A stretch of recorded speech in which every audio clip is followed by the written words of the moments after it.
Bayangin, lo lagi sendirian di tengah malam, jalan di hutan yang katanya angker. Tiba-tiba lo ngerasa ada yang ngikutin dari belakang. Lo nengok, kosong, tapi suara langkah itu tetap ada. Dan makin dekat. Itu bukan cerita karangan, bro. Ini kisah nyata dari orang yang pernah ngalamin sendiri. Di tempat yang dikenal sebagai gerbang dunia lain di Indonesia. Siap-siap. Karena yang bakal lo dengar di video ini, bukan sekadar cerita. Ini peringatan. Jangan lupa, klik tombol like dan subscribe dulu. Biar lo nggak ketinggalan kisah-kisah serem berikutnya.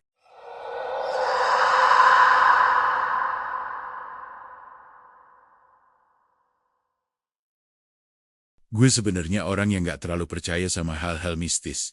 Apalagi urban legend soal tempat-tempat angker. Sampai akhirnya kejadian ini bikin gue mikir 2 kali. Semua bermula dari ajakan temen gue, Yoga. Dia anak Bandung asli. Orangnya tipikal yang suka banget explore tempat-tempat terbengkalai. Awalnya gue kira dia cuma iseng doang. Pengen bikin konten horor buat channel YouTube Naya yang baru dia bangun. Tapi entah kenapa, ada rasa aneh waktu dia ngajakin gue buat ikut. Bukan ajakan biasa. Mukanya waktu itu serius banget. Dan matanya kayak ada sesuatu yang dia sembunyikan. Bro, lu mau nggak nemenin gue ke Goa Jepang malam ini? Katanya tiba-tiba. Waktu kita nongkrong di warung kopi pinggir jalan. Gue langsung ketawa. Ngapain gue ikut-ikatan hal beginian, bro? Emang lu beneran mau ngonten di situ? Yoga diem sebentar. Dia nyeruput kopinya pelan. Tapi gue bisa lihat tangannya sedikit gemeter. Itu pertama kalinya gue lihat Yoga yang biasanya cuek. Jadi agak takut sendiri. Dia nggak langsung jawab pertanyaan gue. Sampai akhirnya, setelah beberapa menit hening, dia buka suara dengan nada pelan. Gue harus balik ke sana, bro. Ada yang mesti gue selesaikan. Gue langsung bingung. Maksudnya apa? Yoga akhirnya cerita singkat. Beberapa malam sebelumnya, dia udah nekat masuk ke Goa Jepang sendirian. Katanya buat konten, tapi ada yang aneh. Sejak malam itu, dia nggak bisa tidur tenang. Ada sosok yang terus muncul di mimpi dia. Kadang bayangan hitam berdiri di pojok kamarnya. Kadang suara langkah kaki di depan pintu. Kadang suara orang bernafas berat pas tengah malam. Dia pikir itu cuma halusinasi. Tapi semakin dia abaikan, semakin sering gangguan itu datang. Gue kira, kalau gue balik lagi, gangguannya bakal selesai. Ucapnya sambil nutupin mukanya sendiri. Dari situ gue mulai mikir, ini lebih dari sekedar konten horor. Ada sesuatu yang beneran terjadi di tempat itu. Dan jujur aja, gue ragu. Tapi di sesi lain, gue nggak tega lihat kondisi temen gue makin hari makin aneh. Mata dia sayu, wajahnya pucat. Dan tiap malam katanya dia tidur di luar rumah karena nggak kuat di dalam kamar sendiri. Akhirnya gue bilang, oke bro, gue ikut. Malam itu juga. Sekitar jam 10 lebih dikit, kita mulai berangkat. Menuju Goa Jepang dari tempat kita lumayan dekat. Tapi selama di motor suasananya sepi, Yoga banyak diem. Biasanya dia cerewet. Tapi malam itu, dia lebih banyak fokus sama jalan. Gue nggak tahu apa yang dia pikirin. Tapi sesekali gue lihat dari spion. Ekspresi dia kayak orang kebingungan. Setelah sekitar setengah jam jalan, kita sampai di area Goa Jepang. Tempatnya gelap. Nggak ada orang lain, cuma suara angin dan gesekan dedaunan yang bikin suasana makin merinding. Gue turun dari motor. Dan saat itulah gue ngerasain hawa dingin aneh. Beda dari udara malam biasanya. Ini bukan dingin biasa. Ada rasa berot di dada. Kayak ada yang ngeliatin dari kejauhan. Yoga matiin motor dan nyuruh gue jalan pelan. Katanya jangan banyak ngomong. Jangan manggil-manggil nama. Gue menurut aja, kita masuk ke area depan Goa. Goa Jepang di Bandung itu sebenarnya peninggalan zaman perang. Kabarnya, dulu dipakai tentara Jepang buat tempat persembunyian. Lorong-lorong di dalamnya sempit, bercabang-cabang. Dan banyak yang bilang tempat itu udah jadi rumah buat makhluk-makhluk yang gak kasat mata. Pas kita masuk ke lorong pertama, udara di dalam langsung berubah. Pengap. Bau besi karat bercampur. Bau amis tercium jelas. Gue otomatis nutup hidung. Tapi Yoga cuma diam. Dia jalan terus. Di sini gue mulai mikir, apa keputusan gue ikut ini benar? Karena semakin dalam kita masuk, semakin gelap dan semakin gak wajar suasananya. Beberapa menit. Kemudian, kita sampai di salah satu titik dalam lorong. Tiba-tiba Yoga berhenti. Dia diem, gak ngomong apa-apa. Gue ngeliat dia berdiri kaku. Tatapan matanya kosong. Gue nyamperin, narik lengannya pelan. Bro, kenapa? Dia gak jawab, tapi tangannya tremor. Detik berikutnya, gue dengar suara. Langkah kaki. Jelas banget, kayak ada orang jalan di dalam goa. Suara itu makin lama makin dekat. Tapi anehnya, kita nggak lihat siapa-siapa. Lorong di depan kosong. Diem, jangan gerak. Bisik Yoga akhirnya. Suara dia pelan banget, tapi tegas. Gue ngikut, gue berdiri kaku. Jantung gue berdetak makin kenceng. Suara langkah kaki itu makin jelas, seperti ada di sekitar kita. Tapi, gak ada wujudnya. Gue mulai mikir ini beneran gila. Kenapa gue mau-maunya ikut? Tiba-tiba, langkah kaki itu berhenti. Semua hening. Yoga akhirnya mundur pelan, narik tangan gue. Dia bisik lagi. Udah mulai ada yang ikut, bro. Gue makin panik. Tapi gue coba tahan. Gak boleh bikin suara keras. Gak boleh panik di tempat. Kayak gini, kita jalan mundur pelan-pelan. Keluar dari lorong itu. Tapi sepanjang perjalanan mundur, gue ngerasa kayak ada yang ngikutin dari belakang. Dada gue berat. Hawa dingin makin menusuk. Akhirnya, kita berhenti di satu titik yang agak lebih terang. Dekat mulut goa. Di situ Yoga duduk. Dia, nafasnya berat. Keringat dingin netes di keningnya. Gue duduk di sebelahnya. Udara malam tetap dingin. Tapi anehnya, gue malah ngerasa lebih panas. Tubuh gue kayak meriang. Bro, yang lu lihat tadi, gue buka suara. Tapi nggak tahu harus ngomong apa. Yoga cuma jawab pendek. Dia, gue nggak ngerti. Siapa dia? Yoga nggak lanjut cerita. Dia malah narik rokok dari kantongnya. Tangan dia gemeteran parah. Bahkan rokoknya jatuh 2 kali. Sebelum akhirnya dia berhasil nyalain. Saat dia hisap asapnya, dia mulai bicara. Gue kira gue bisa ngelupain semua. Tapi ternyata enggak. Dia masih di sini.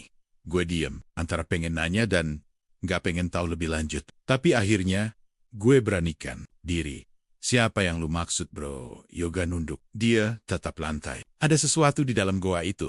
Sosok dia nggak suka diganggu. Dan gue udah ganggu. Gue mulai ngerasa semua ini lebih gila dari yang gue bayangkan. Tiba-tiba Yoga berdiri. Mukanya pucat. Dia bilang, kita harus masuk lebih dalam, bro. Kalau enggak, dia bakal terus ikut. Saat itu gue pengen nolak. Tapi tatapan Yoga. Tatapan putus asa. Dia kayak orang yang udah kepepet. Dan itulah momen di mana gue sadar. Gue gak bisa balik sekarang. Perjalanan kita baru mulai. Dan apapun yang ada di dalam goa Jepang itu, udah keburu sadar sama kehadiran kita.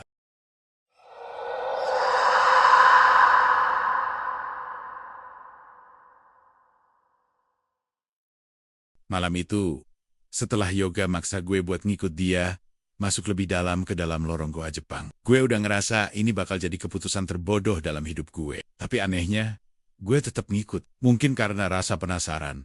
Mungkin juga karena gue gak mau ninggalin temen gue sendiri. Rasanya gak tega lihat muka Yoga waktu itu. Pucat, ketakutan, tapi juga nekat. Dia bilang, kalau kita gak masuk lebih dalam, sosok itu bakal terus ngikut. Dia gak banyak jelasin siapa sosok itu. Tapi dari tatapan matanya, gue tahu dia gak main-main. Kita mulai masuk lagi ke lorong goa. Suara langkah kaki kita bergema keras di antara dinding batu. Gue berusaha buat nggak dengar suara-suara aneh yang tiba-tiba muncul. Kayak bisikan dari dalam lorong. Entah suara angin, atau memang ada yang beneran berbisik. Hati gue mulai nggak karuan. Setiap langkah kaki Yoga di depan gue, rasanya kayak jalan menuju hal yang nggak bener. Tapi gue tetap ngikut.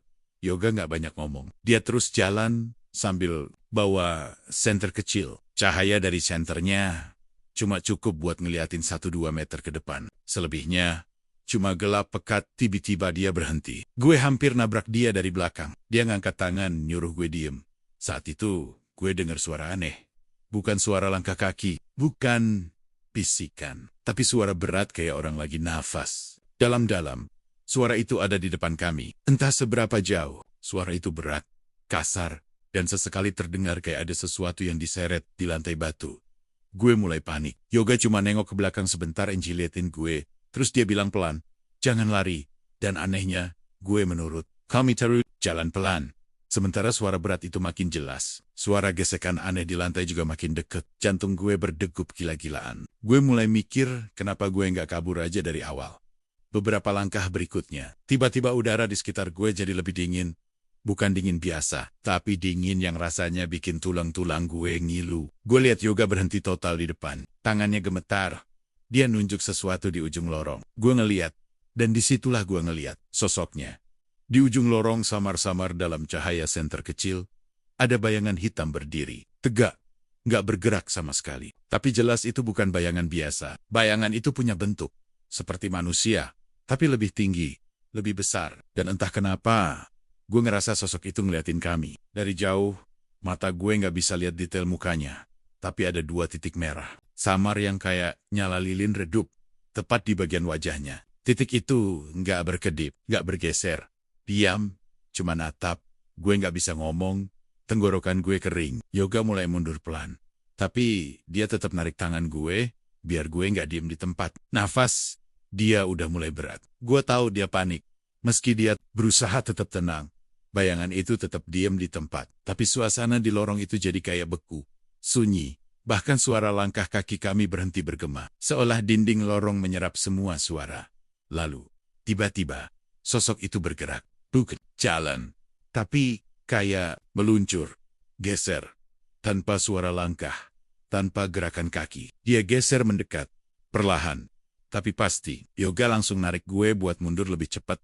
Gue udah gak mikir, gue ikut. Gue gak peduli suara nafas berat itu sekarang ada di belakang kami. Yang gue pikirin cuma satu, keluar dari tempat sialan ini.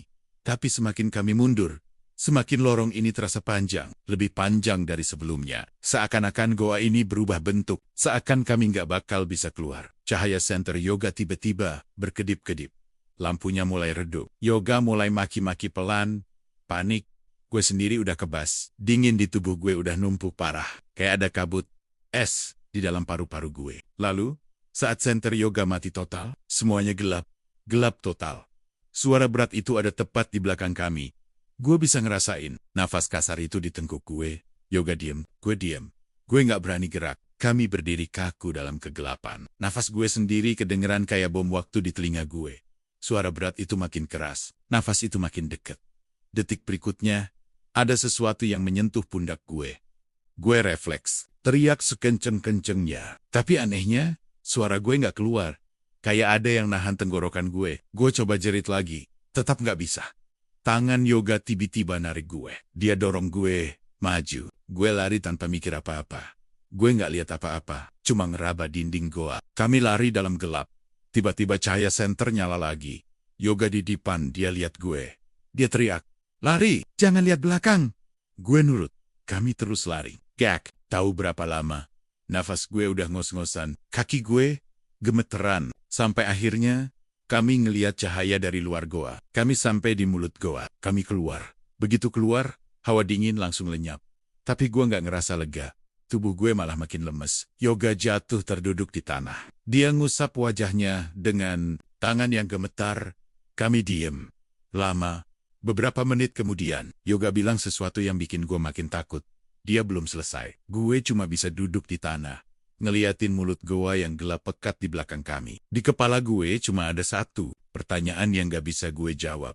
Siapa atau apa yang barusan ada di dalam goa itu? Malam itu kami gak langsung pulang. Yoga bilang kami gak boleh balik sebelum subuh. Katanya kalau kami langsung pulang, sosok itu bakal ngikut. Kyujima, gue gak tahu harus bilang apa. Semua ini di luar logika gue. Selama nunggu di depan goa kami cuma diam.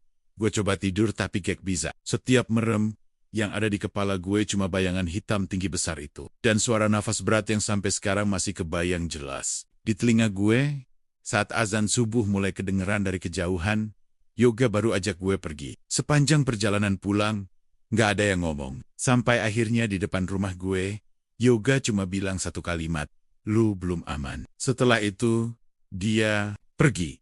Dan malam-malam berikutnya, teror benar-benar mulai.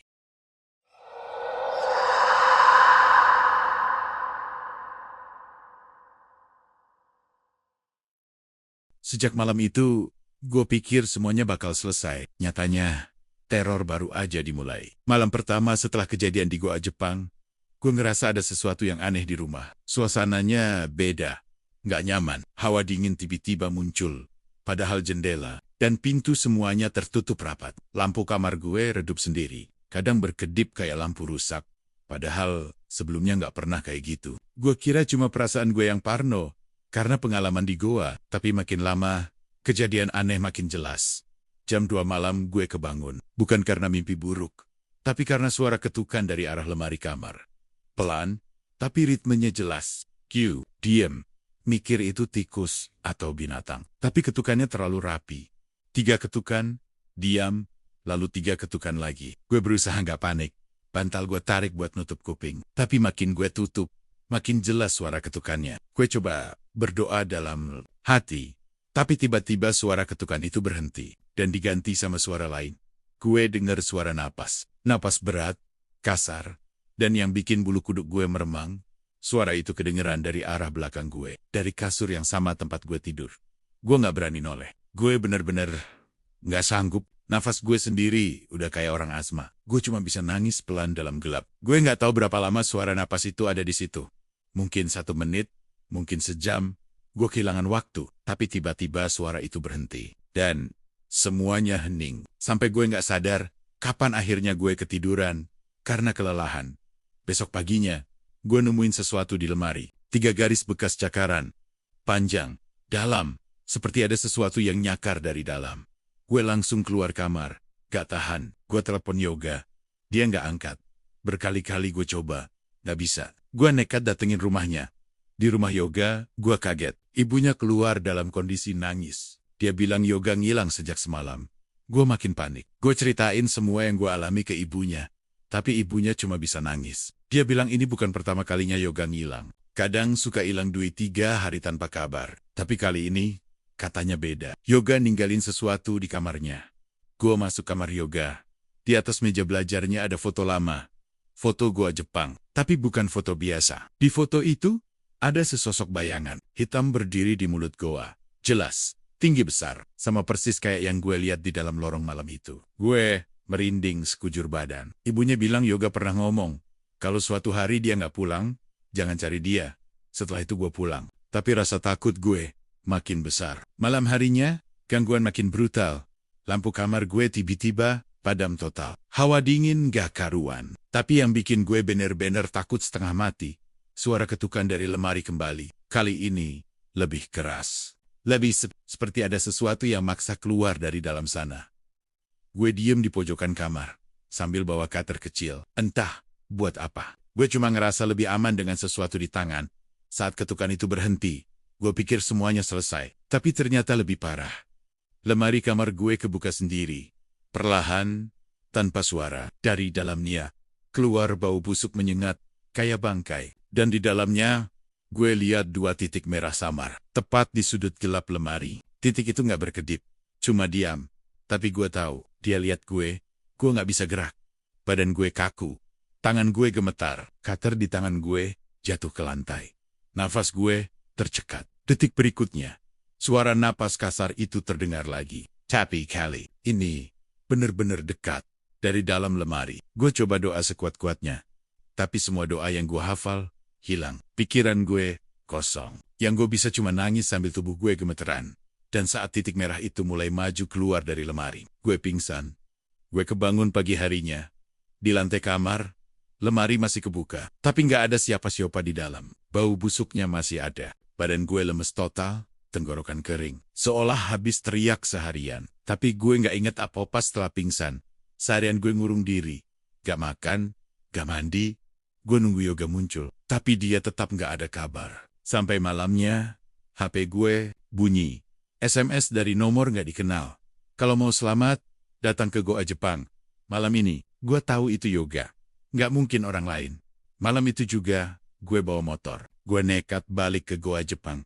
Badan gue lemes. Mental gue hancur. Tapi rasa takut gue malah bikin gue makin nekat. Sampai di sana, suasana lebih mencekam dari sebelumnya. Bulan ketutup awan. Angin dingin kayak silet. Tapi gue tetap masuk. Di mulut goa, gue lihat Yoga. Dia berdiri diam. Matanya sayu. Badannya lebih kurus dari terakhir kali gue lihat. Dia nggak ngomong apa-apa. Cuma ngeliat gue. Lalu masuk ke dalam goa. Gue nggak punya pilihan. Gue ikut. Dalam lorong gelap itu, Yoga mulai ngomong. Suaranya pelan. Kayak orang gak punya tenaga. Dia bilang, semua ini salah dia. Dulu waktu kecil, dia pernah masuk ke dalam goa itu sendirian. Tanpa sengaja dia bawa sesuatu keluar. Sesuatu yang gak pernah berhenti ngikutin dia. Dan sekarang, setelah kita masuk waktu itu, makhluk itu ngikut gue juga. Dia berhenti di satu lorong buntu. Dia bilang, ini tempatnya. Tempat di mana semuanya dimulai. Yoga nyuruh gue diem di situ. Dia narik keluar sesuatu dari tasnya. Gue ngeliat, itu foto gue, foto yang entah dari mana dia dapet. Yoga bilang, dia udah pilih tumbalnya. Gue panik, gue mau kabur. Tapi Yoga tahan gue. Dia nangis, dia bilang dia gak punya pilihan. Makhluk itu bakal ambil dia atau gue. Dan Yoga, milik gue, saat gue coba dorong dia, Yoga jatuh sendiri. Tiba-tiba dari lorong gelap di belakang, muncul suara langkah kaki. Berat, lambat, suara gesekan di lantai batu. Sosok itu datang. Gue teriak. Gue coba lari. Tapi lorong jadi kayak berubah. Jalan keluar tiba-tiba gak ada. Q, muta. Batayang sema nafas gue habis. Suara langkah kaki itu makin deket. Gue jatuh. Gue ngerangkak sambil nangis. Gue udah gak peduli lagi. Gue pikir ini akhir gue. Tapi tiba-tiba suara itu berhenti. Sunyi. Gue noleh. Di belakang gue kosong.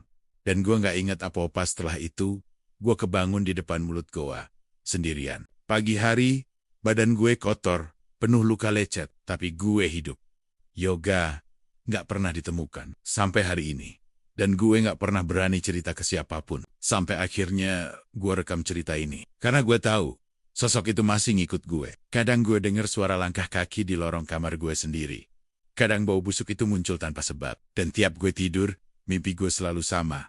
Lorong gelap. Tanpa ujung, gue cuma bisa berharap.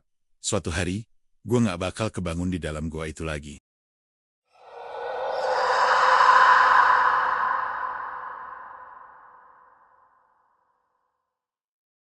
Sejak gue sadar dan keluar dari mulut goa Jepang pagi itu, hidup gue berubah total. Bukan cuma mental gue yang hancur tapi semuanya. Setiap malam, gue gak pernah bisa tidur tenang. Setiap gue pejam mata, yang kebayang cuma lorong gelap, bau, bangkai, dan suara langkah berat di belakang gue. Mimpi buruk itu gak pernah berhenti. Kadang dalam mimpi, gue denger Yoga manggil-manggil dari dalam goa. Suaranya sayup minta tolong. Dan yang paling parah, gue selalu kebangun pas bagian di mana sosok bayangan hitam itu mulai muncul dari kegelapan. Selalu di situ, seolah mimpi gue terjebak di satu titik yang sama. Berulang-ulang, hidup gue makin hancur setelah itu. QJD, sering ketiduran di siang hari, karena gak bisa tidur malam. Kerjaan gue berantakan. Teman-teman mulai ngejauh, muka gue pucat, badan gue kurus. Gue udah gak peduli. Yang ada di kepala gue cuma, kapan semua ini selesai? Sampai akhirnya, malam itu. Gangguan datang lebih nyata dari sebelumnya. Bukan sekadar mimpi atau suara. Tapi sesuatu yang benar-benar gue lihat dengan mata kepala sendiri. Jam 2 pagi, gue duduk di ruang tamu sambil ngerokok. Lampu remang, hawa rumah dingin banget. Tiba-tiba, dari arah dapur, gue dengar suara piring jatuh, pecah. Gue gak punya kucing, gak ada siopa-siopa di rumah. Tapi suara itu jelas banget. Gue gak langsung cek. Gue diam, mikir ini halusinasi atau bukan. Lalu disusul suara ketukan dari pintu dapur. Tapi ketukan ini aneh, berat, lambat, seperti tulang yang ngetuk kayu. Q, diem. Badan gue gemetar. Rokok gue jatuh ke lantai tanpa sadar. Dan suara ketukan itu berhenti. Tapi diganti suara lain. Suara langkah dari dapur menuju ruang tamu tempat gue duduk. Gue gak kuat. Gue lari ke kamar. Kunci pintu. Ambil semua benda tajam. Gue duduk di pojokan kamar. Nangis. Suara langkah itu makin dekat, lalu berhenti. Tepat di depan pintu kamar, gue inget, gue cuma bisa baca doa yang gue hafal. Lidah gue keluh. Sampai akhirnya, ketukan itu datang. Bukan pelan, tapi keras. Seperti orang nendang pintu dari luar, brok. Brok, brok. Gue pikir pintu bakal jebol, tapi tiba-tiba suara itu berhenti. Diganti suara napas berat. Tepat dari balik pintu. Gue bisa dengar jelas. Makhluk itu ada di situ, berdiri diem. Nafasnya kasar, bau anyir kecium sampai ke dalam kamar. Gue gak inget berapa lama gue di pojokan. Sampai akhirnya, gue ketiduran sendiri. Pagi harinya, pintu kamar gue masih utuh. Tapi ada bekas goresan di kayu pintu. 3 garis panjang. Dan bau busuk masih ada di udara. Gue gak berani buka kamar. Sampai jam 12 siang, gue nekat keluar. Rumah gue berantakan. Piring di dapur beneran pecah. Dan di lantai ruang tamu ada bekas langkah kaki. Bukan kaki manusia, lebih gede, dan bentuknya kayak kuku panjang. Saat itu, gue sadar, ini bukan sekadar gangguan, ini perburuan. Gue coba cari bantuan, datang ke beberapa orang pintar yang katanya bisa bantu. Tapi semua bilang hal yang sama. Makhluk itu udah nempel, sulit dilepas, satu-satunya jalan. Balik ke asalnya. Gue tahu maksudnya, balik ke goa Jepang. Gue sempat mikir buat kabur, pindah rumah, pindah kota, tapi tiap gue mikir kabur, malamnya gangguan makin parah. Seolah dia tahu niat gue. Seolah dia nggak bakal biarin gue pergi. Sampai akhirnya, gue nyerah. Gue siapin diri. Gue kumpulin mental. Malam itu juga, gue balik ke goa Jepang. Sendirian. Perjalanan gue kali ini beda. Bukan karena penasaran atau disuruh yoga, tapi karena gue tahu kalau gue nggak balik, gue bakal mati perlahan. Entah jadi gila, atau beneran diambil makhluk itu. Sampai di Goa Jepang, suasananya lebih gelap dari sebelumnya. Aneh, lampu di sekitar area goa semuanya mati. Kayak udah ditunggu. Gue bawa senter kecil. Gue berdiri lama di depan mulut goa. Nafas gue berat, tapi nggak ada pilihan. Perlahan gue masuk dingin bau lembab, suara tetesan air di lantai batu. Lorong itu sama seperti yang ada di mimpi gue. Q. Jalen. Setiap langkah, eko suara kaki gue sendiri bikin makin takut. Setiap beberapa meter, gue berhenti. Ngerasa ada yang ngikut di belakang. Tapi tiap gue noleh, kosong, gue nyampe di lorong buntu. Tempat yoga terakhir gue lihat. Di situ, gue berhenti. Gue nggak tahu harus apa. Gue cuma berdiri, nangis. Badan gue gemeter. Gue minta maaf. Entah ke siapa. Ke makhluk itu. Ke yoga. Atau ke diri gue sendiri. Tiba-tiba, suara napas kasar itu muncul. Lagi. Tapi kali ini, di depan gue, sinar senter gue redup. Dan dalam cahaya minim itu, gue lihat 2 titik merah. Perlahan keluar dari kegelapan. Sosok hitam, tinggi. Kulitnya kasar kayak kayu terbakar. Matanya merah menyala. Giginya runcing. Nafasnya bener-bener bau busuk. Dia berdiri cuma beberapa meter di depan gue. Gue nggak bisa gerak. Nggak bisa doa. Gue terkunci. Dia diem. Ngelihat gue lama. Lalu, dia angkat tangan kanannya. Telapak tangan hitam besar itu kebuka. Dan di telapak tangannya ada foto. Foto gue. Gue nggak tahu gimana atau kapan foto itu diambil. Tapi jelas itu foto gue. Dalam foto itu, muka gue pucat. Mataku kosong persis seperti gue sekarang. Makhluk itu masih diem. Tapi tiba-tiba, dari arah belakang, gue dengar suara. Suara yoga. Dia manggil nama gue. Pelan, sayup. Tapi gue yakin itu. Dia. Gue noleh panik. Suara itu makin jelas, tapi kosong. Gue nggak lihat siapa-siapa. Pas gue balik ngadep ke depan, makhluk itu udah nggak ada tapi foto gue jatuh di lantai. Gue ambil foto itu dengan tangan gemetar. Gue lihat sekali lagi. Dan di belakang foto itu, ada tulisan. Ditulis pakai darah. Selanjutnya, tanpa sadar gue lari keluar dari lorong itu. Napas gue sesak. Gue jatuh bangun di dalam goa. Sampai akhirnya gue keluar dan jatuh di depan pintu. Masuk goa. Gue nangis sejadi-jadinya. Gue tahu, permainan ini belum selesai. Makhluk itu nggak bunuh gue, tapi dia tandai gue. Dan sekarang, gue bawa sesuatu keluar dari goa itu. Sejak malam itu, gue nggak pernah berani tidur di rumah sendiri. Gue pindah-pindah tempat, tidur di masjid, kos temen, kadang di warnet, tapi gangguan tetap ngikut. Kadang gue dengar suara langkah di belakang gue. Pas jalan malam, kadang gue lihat bayangan tinggi, berdiri di pojok ruangan yang gelap. Dan di tiap mimpi, gue balik ke lorong itu lagi. Gue sadar, gue udah jadi tumbal. Tapi belum diambil. Gue cuma bisa nunggu. Sampai waktunya tiba.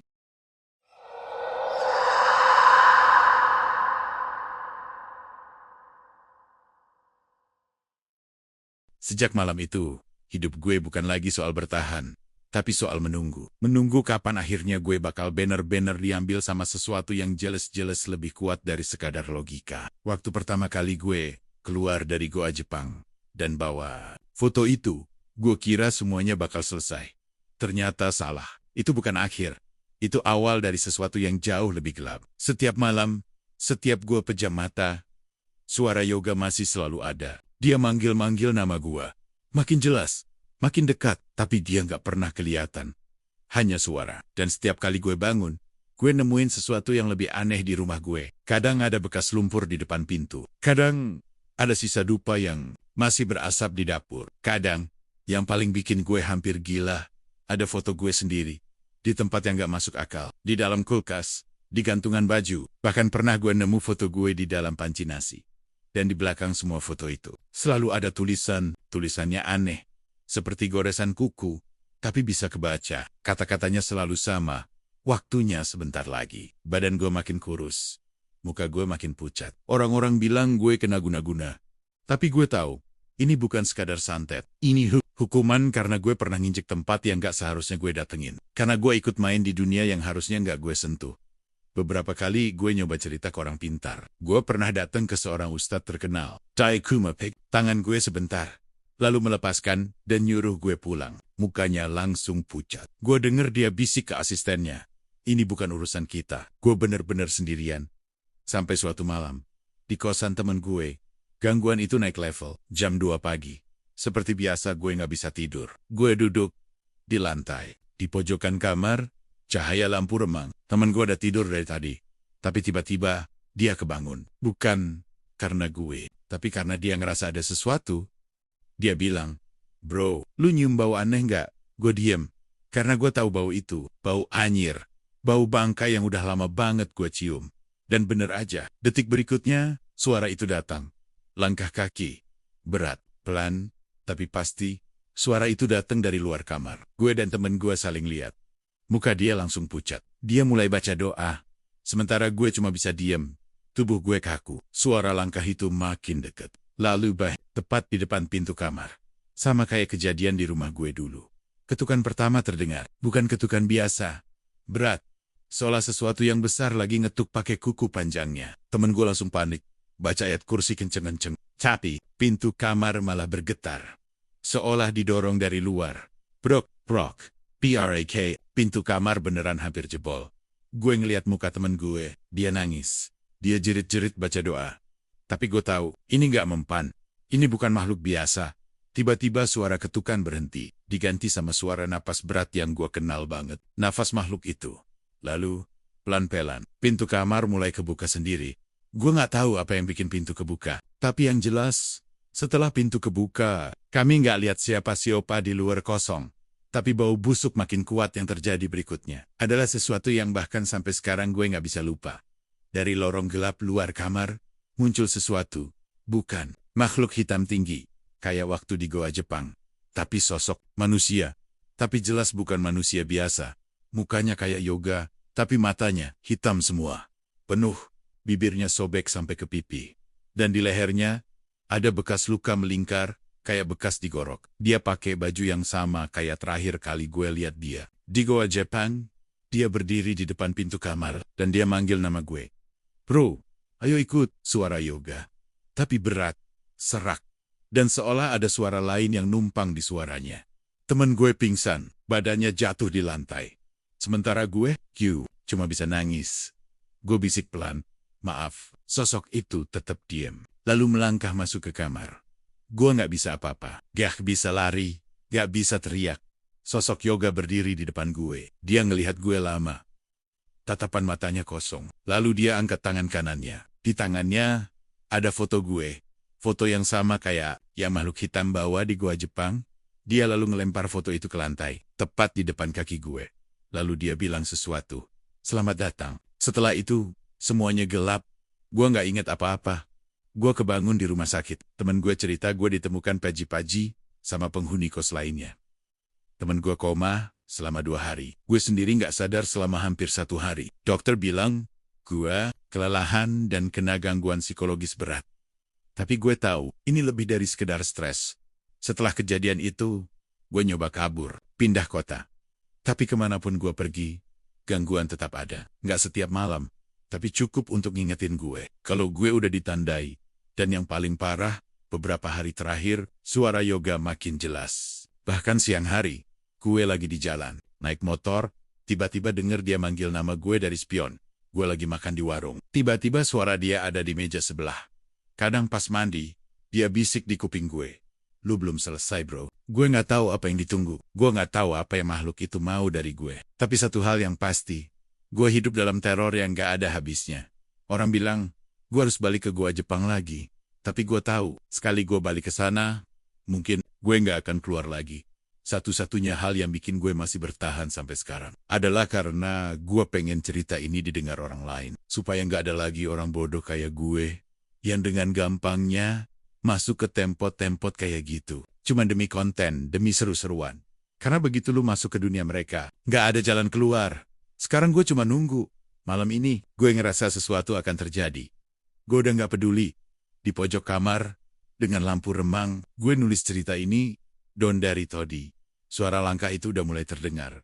Pelan, deket. Gue udah siap. Gue tahu, waktunya udah deket. Kalau nanti lu denger cerita ini, dan tiba-tiba di depan rumah lu ada foto lu sendiri. Berarti, lu jadi yang berikutnya.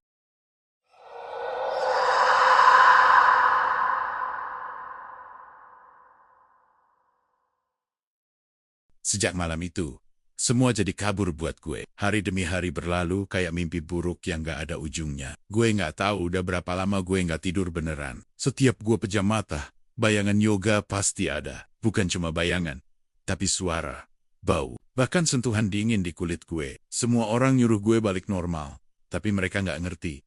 Mereka gak bisa lihat, mereka gak bisa dengar. Cuma gue yang bisa rasain semua ini. Gue pernah nyoba konsultasi sama psikiater. Katanya, gue halusinasi, disuruh minum obat, tapi gimana caranya ngilangin sesuatu yang jelas-jelas nyata? Gue bisa tunjukin bekas cakaran di pintu kamar gue. Gue bisa kasih lihat foto-foto aneh yang muncul di kulkas, di laci, di kamar mandi. Tapi semua orang cuma nganggap gue sakit jiwa.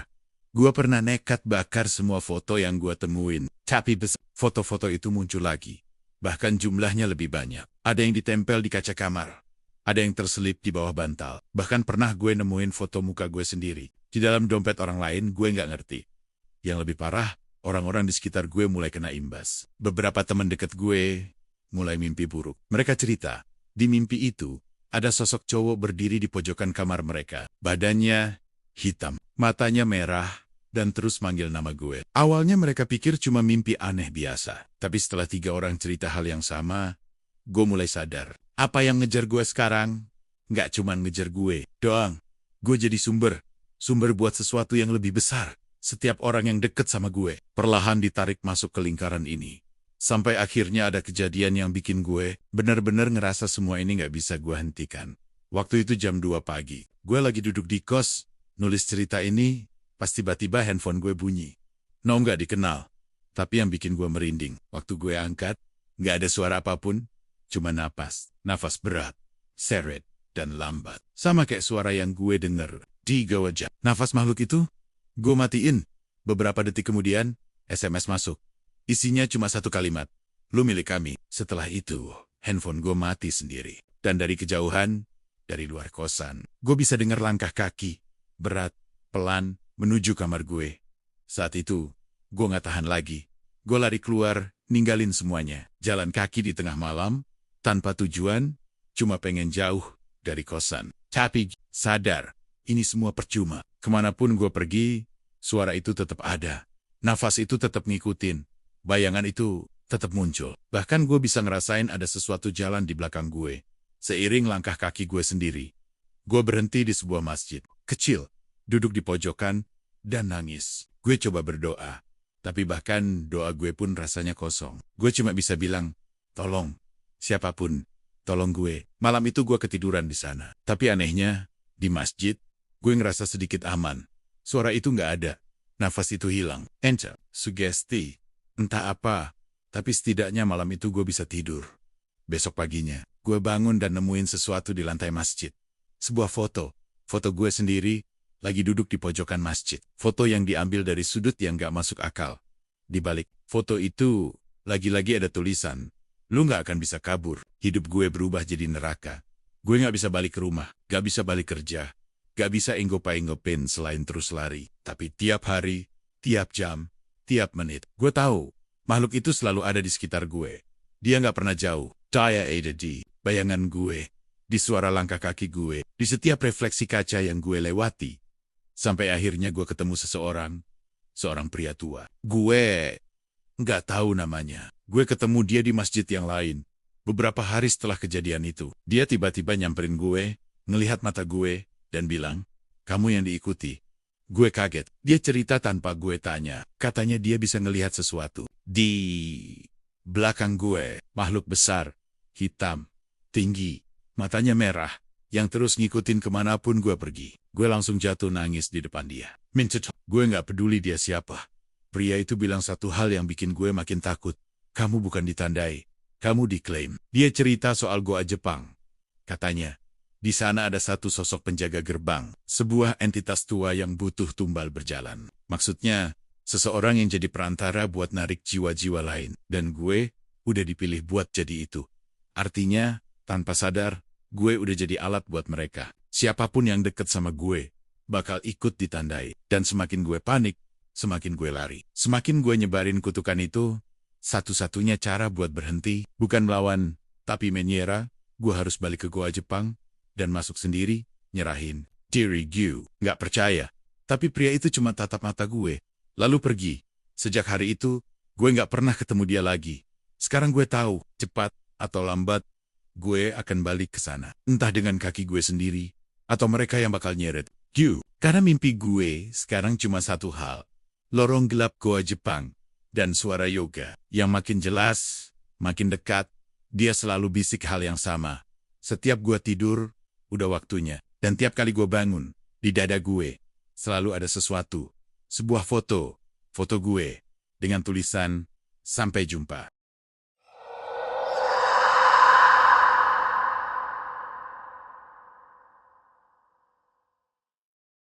Gue nggak tahu gimana cara mulainya. Semuanya berasa kayak kabut sekarang. Hari-hari gue cuma diisi rasa takut, panik, dan penyesalan. Gue tahu gue udah nggak punya waktu banyak. Setiap mimpi gue, setiap bisikan di kepala gue, semua ngarah ke satu tempat, goa Jepang. Mau gue hindar berapa lama pun, mau gue lari sejauh apapun, mereka selalu nemuin gue. Dan akhirnya gue sadar, mungkin ini emang akhir cerita gue. Malam itu gue jalan sendiri.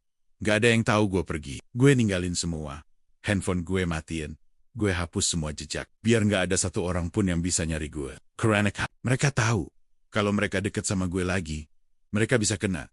Gue gak mau ada korban lain. Gue jalan kaki dari terminal ke arah goa Jepang. Gue ngerasain sesuatu yang gak bisa gue jelasin. Kayak gue udah pasrah. Kayak gue tahu semua ini emang udah takdir gue.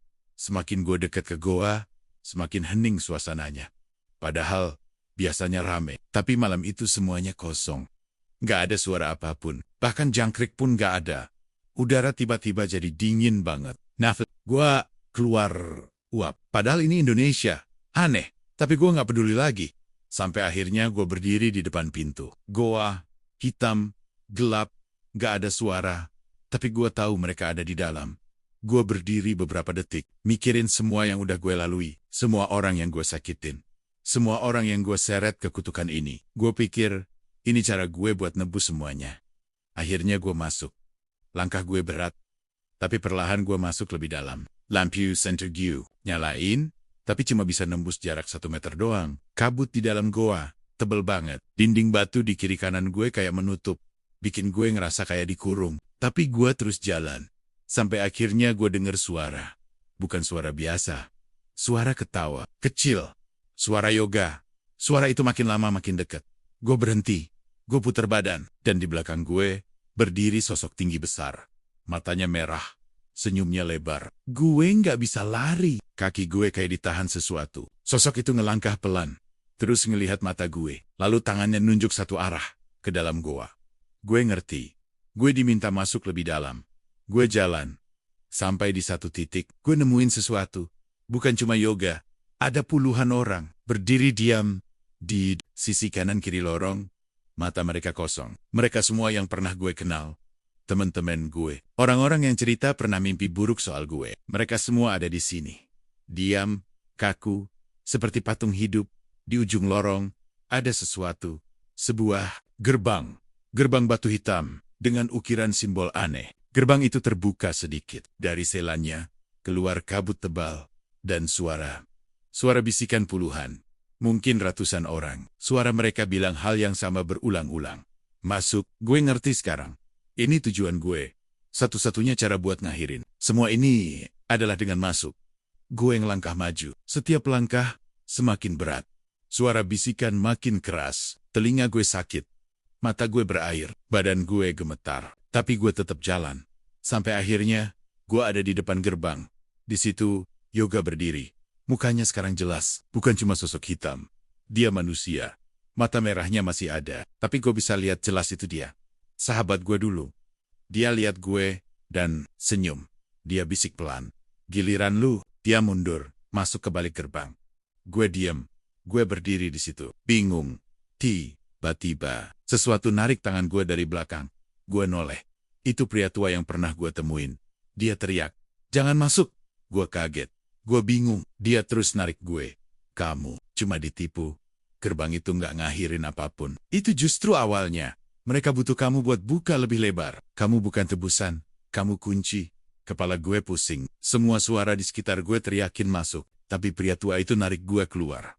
Akhirnya, semua gelap. Gue nggak ingat apa-apa setelah itu. Gue bangun di rumah sakit. Gue dirawat di sana selama 3 hari. Kata dokter, gue ditemukan warga tergeletak di depan pintu Goa Jepang dalam keadaan pingsan. Tubuh gue hipotermia. Gak ada luka fisik, tapi mental gue hancur. Pria tua itu nggak pernah ada dalam laporan polisi. Nggak ada satupun saksi yang lihat dia. Gue bingung. Semua orang bilang gue halusinasi, tapi gue tahu itu nyata. Dan sekarang, gue nulis cerita ini. Bukan buat minta simpati. Gue nulis ini sebagai peringatan. Karena sejak gue sadar, ada satu hal yang gak pernah hilang. Setiap malam, di cermin kamar rumah sakit gue, selalu ada tulisan, masih ada waktu. Dan kadang gue mimpi, balik lagi ke gerbang itu. Kadang gue ngerasa, pria tua itu bohong. Kadang gue mikir, seharusnya gue masuk. Karena sekarang, di dunia nyata ini, mereka mulai keluar. Dan gue cuma bisa nunggu, entah sampai kapan. Karena gue ngerasa giliran gue masih belum selesai.